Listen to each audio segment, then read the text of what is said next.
नज़म चलो एक बार फिर से अजनबी बन जाएं हम दोनों।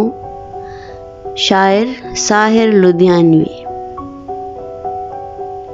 चलो एक बार फिर से अजनबी बन जाएं हम दोनों। चलो एक बार फिर से अजनबी बन जाएं हम दोनों।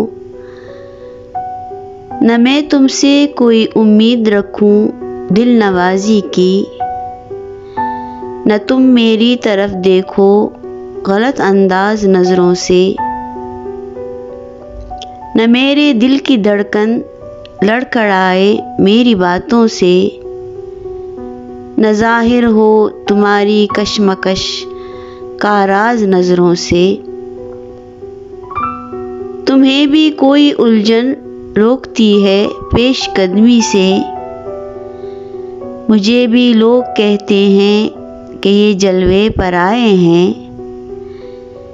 मेरे हमराह भी रुसवाइयाँ हैं मेरे माजी की, तुम्हारे साथ भी गुजरी हुई रातों के साए हैं।